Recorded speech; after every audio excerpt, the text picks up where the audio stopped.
ഷിബു മീരാൻ, ഇപ്പോൾ CPM-നകത്തെ രണ്ട് തരത്തിലുള്ള പ്രതികരണങ്ങൾ വന്നു കഴിഞ്ഞു. പക്ഷേ കോൺഗ്രസിനെ സംബന്ധിച്ചാലും UDF-നെ സംബന്ധിച്ചാലും അന്ന് ആ നടപടിയെ ന്യായീകരിക്കുന്ന പ്രതികരണമാണ്. രവതയുടെ ഭാഗത്ത് കുഴപ്പമില്ല എന്ന രീതിയിലുള്ള പ്രതികരണം ഇതിനകം പ്രതിപക്ഷ നേതാവിൻ്റെ ഭാഗത്ത് നിന്ന് വരികയും ചെയ്തിരിക്കുന്നു. ഇത് CPM-നകത്തെ ഒരു ചർച്ചയായി പോകട്ടെ എന്നതാണോ UDF-ന്റെ നിലപാട്?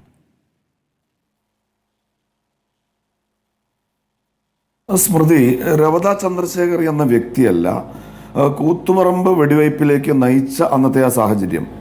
ആ വെടിവയ്പ് ഉണ്ടായിരുന്നില്ലെങ്കിൽ, ആ ആൾക്കൂട്ടത്തെ ബലം പ്രയോഗിച്ച് പിരിച്ചുവിട്ടില്ലായിരുന്നുവെങ്കിൽ അന്നത്തെ മന്ത്രിയായിരുന്നു, ഞങ്ങൾക്ക് ആ മന്ത്രിയുടെ പേരൊന്നും പറയാൻ ഇപ്പോഴും പ്രയാസമില്ല, സഖാവ് MV രാഘവൻ കൊല്ലപ്പെടുമായിരുന്നു എന്നത് UDF-ന്റെ നിലപാടാണ്. അന്ന് അതിനെ എതിർത്തവരാണ് CPM. എന്നാൽ ഇപ്പോൾ അന്ന് പ്രതിസ്ഥാനത്ത് നിർത്തിയ ഓരോരുത്തരെയായി CPM കുറ്റവിമുക്തരാക്കുന്നത് നാം കാണുകയാണ്. സഖാവ് MV രാഘവൻ, അദ്ദേഹം മരണപ്പെട്ടു, അദ്ദേഹത്തിൻ്റെ അനുസ്മരണ ചടങ്ങിൽ പങ്കെടുത്തു, അദ്ദേഹത്തിൻ്റെ പാർട്ടിയെ സ്വീകരിച്ചു. ഇപ്പോൾ അവർ മന്ത്രി എന്ന് പറയുന്നതിലൂടെ MV രാഘവനെ പ്രതിസ്ഥാനത്ത് നിർത്താൻ ഇഷ്ടപ്പെടുന്നില്ല. ഇപ്പോൾ രവത ചന്ദ്രശേഖർ, അദ്ദേഹം 2 ദിവസങ്ങൾക്ക് മുൻപ് മാത്രം അവിടെ വന്ന വളരെ ജൂനിയറായ ഒരു IPS ഓഫീസറായിരുന്നു. അദ്ദേഹത്തിന് കണ്ണൂരിലെ കാര്യങ്ങളെക്കുറിച്ച് വേണ്ടത്ര ഗ്രാഹ്യമില്ല എന്ന് ഇപ്പോൾ പറയുന്നത് CPM-ന്റെ സംസ്ഥാന സെക്രട്ടറി മുതൽ ഇവരുടെ ചാനൽ ചർച്ചകളിൽ വരുന്ന പ്രതിനിധികൾ അടക്കമാണ്. എന്നാൽ മറുഭാഗത്ത് CPM ആ വെടിവയ്പ് നടന്ന കാലത്ത് സ്വീകരിച്ച ഒരു നിലപാടുണ്ട്. നമുക്കറിയാം സ്മൃതി, അത് കഴിഞ്ഞ് വർഷങ്ങളോളം കൂത്തുപറമ്പ് ആ വെടിവയ്പിൽ കൊല്ലപ്പെട്ട 5 ചെറുപ്പക്കാർ, അന്ന് മാരകമായി പരിക്കേറ്റ സഖാവ് പുഷ്പനടക്കം 6 പേർ, അവരുടെ ത്യാഗത്തെ, അവരുടെ രക്തസാക്ഷിത്വത്തെ അതിവൈകാരികമായി CPM കേരളത്തിൻ്റെ രാഷ്ട്രീയത്തിൽ ഉയർത്തിക്കൊണ്ടുവന്നിരുന്നു, ഉപയോഗിച്ചിരുന്നു. മയ്യഴിയാറ്റിനും അറിയാം, കനകമലക്കാറ്റിനും അറിയാം, തണ്ടൊടിഞ്ഞിട്ടും വാടാതങ്ങനെ നിൽപ്പാണ് അവനൊരു ചെമ്പന് നീർപ്പൂവ് എന്നാണ് സ്മൃതി ഇൻട്രോയിൽ പാടിയ ആ കവിതയുടെ ബാക്കിയാണ്. സഖാവ് പുഷ്പൻ എൻ്റെ ഓർമ്മ ശരിയാണെങ്കിൽ കഴിഞ്ഞ വർഷമാണ് മരണപ്പെട്ടത്. ഇതൊന്നും കാണാനും കേൾക്കാനും യോഗമുണ്ടാകാതെ ആ മനുഷ്യൻ മടങ്ങിയത് നന്നായി എന്നിപ്പോൾ എനിക്ക് തോന്നുകയാണ്. ഇപ്പോൾ ഇവിടെ പറഞ്ഞല്ലോ, ജസ്റ്റിസ് പത്മനാഭൻ കമ്മീഷന്റെ റിപ്പോർട്ടിൽ രവത ചന്ദ്രശേഖരനെ കുറ്റവിമുക്തനാക്കിയിരുന്നു.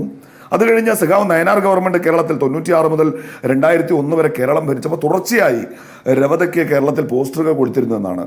ശരിയാണ്, ജസ്റ്റിസ് പത്മനാഭൻ കമ്മീഷൻ രവത ചന്ദ്രശേഖരനെ എക്സോണേറ്റർ ചെയ്തിരുന്നു. പക്ഷേ അതന്ന് ആ ഗവൺമെന്റ് അംഗീകരിച്ചില്ല. 98 എൻ്റെ ഓർമ്മ. അന്ന് DGP ആയിരുന്ന ജേക്കബ് പുന്നൂസോ മറ്റാണ് ഇവർ അദ്ദേഹത്തെ കൊണ്ട് FIR അടിച്ച് പ്രതി ചേർപ്പിച്ചു രവതയെ. ആ FIR ആണ് 2000 സുപ്രീം കോടതി ക്വാഷ് ചെയ്ത്. CPM നിർത്തിയില്ല. CPM ആ നിയമ പോരാട്ടം തുടർന്നു. 2012 ഇതേ ജസ്റ്റിസ് പത്മനാഭൻ കമ്മീഷൻ കുറ്റവിമുക്തനാക്കിയ ആളാണ് അദ്ദേഹം. അതുകൊണ്ട് തന്നെ അദ്ദേഹം ഒരു ജൂനിയർ IPS ഓഫീസറായിരുന്നു. ആ സ്ഥലമോ പ്രദേശമോ അവിടുത്തെ രാഷ്ട്രീയം അദ്ദേഹത്തിന് പരിചയം ഉണ്ടായിരുന്നില്ല. അദ്ദേഹത്തെ കുറ്റവിമുക്തനാക്കുന്നു എന്ന് 2012 ബഹുമാനപ്പെട്ട ഹൈക്കോടതി BP റായ് മറ്റോ എന്നാണ് ജഡ്ജ്മെന്റ് പറഞ്ഞത്. ആ ജഡ്ജ്മെന്റ് വരുമ്പോഴും രവത ചന്ദ്രശേഖരനെ CPM വെറുതെ വിട്ടിട്ടില്ല.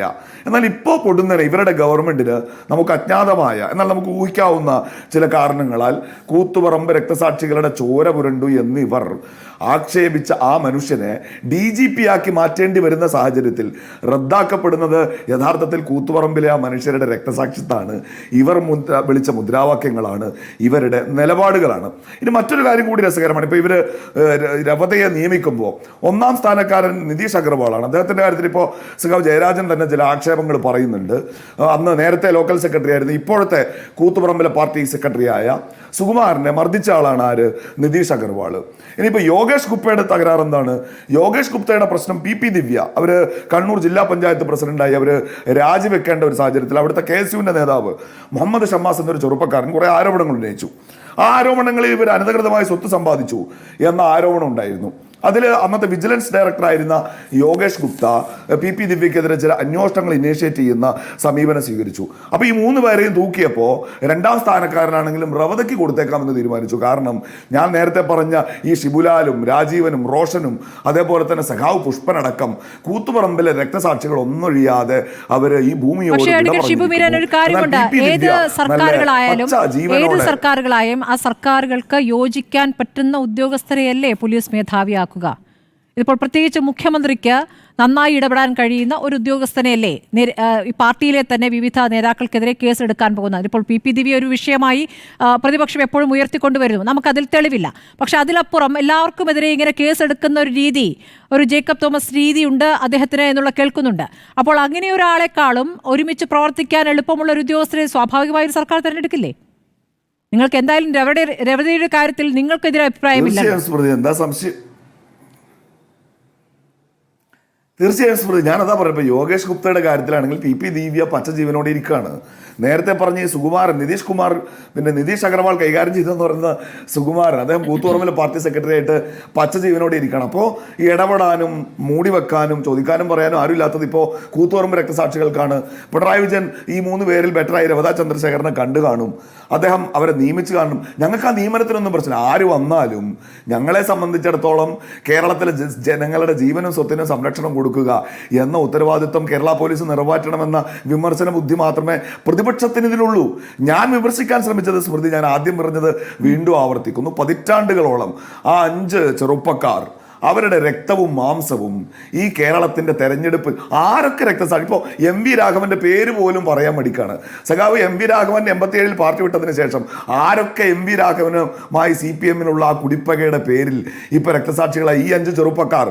സഖാവ് പുഷ്പൻ പറശ്ശിനിക്കടവ് പാമ്പുപോലെ വളർത്തൽ കേന്ദ്രത്തിലെ മിണ്ടാപ്രാണികളായ പാമ്പുകളെ 93 കത്തിച്ചു. രാജഗോപാലടക്കം വന്ന് കുറെ പാമ്പുകൾ മരിച്ചുപോയി, നിർത്തിയില്ല.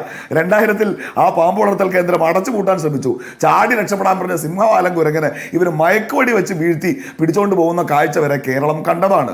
അപ്പോൾ ഇപ്പോൾ എം വി രാഘവനെ ന്യായീകരിക്കാൻ ശ്രമിക്കുന്നവർക്ക് അന്ന് ഇതൊന്നും ബോധ്യമില്ലായിരുന്നോ? ഇപ്പോൾ രവതാ ചന്ദ്രശേഖരന് കൂത്തുപറമ്പ് വെടിവെപ്പിന് 2 ദിവസം മുൻപ് 94 ഡിസംബർ മാസം 23-ാം തീയതിയായിരുന്നു ഈ പറയുന്ന രവതാ ചന്ദ്രശേഖർ വന്നത്.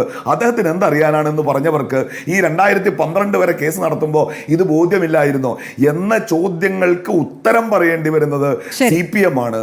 ആ ചോദ്യങ്ങൾ ഞങ്ങളെക്കാൾ കൂടുതൽ ശക്തിയായി ഉന്നയിക്കുന്നത് ആ രക്തസാക്ഷികളെ ഇഷ്ടപ്പെട്ടിരുന്ന, അവരുടെ ആ പോരാട്ട വീറിനെ ഓർക്കുന്ന ഇടതുപക്ഷത്തിന്റെ സഖാക്കളാണ് എന്നത് CPM-നെ ഒരു വലിയ ധർമ്മസങ്കടത്തിലേക്ക് കൊണ്ടുപോകേണ്ടതായിരുന്നു. അത് ഉണ്ടാവുന്നില്ല എന്നത് ഞങ്ങൾക്കും കൗതുകകരമാണ്. ഇത് ഈ സമരം ചെയ്യുന്ന കുട്ടികൾക്കൊരു പാടാണ്. ഇപ്പോൾ വമ്പിച്ച മുദ്രാവാക്യങ്ങളൊക്കെ ഉണ്ടാവും, തല്ലുകൊള്ളാം, ചിലപ്പോൾ ജീവൻ പോലും പോയേക്കാം.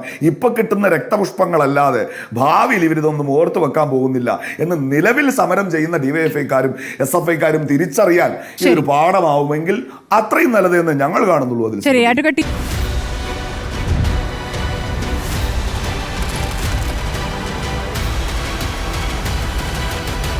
ഡിബേറ്റ് വിത്ത് സ്മൃതി പരുത്തിക്കാട്.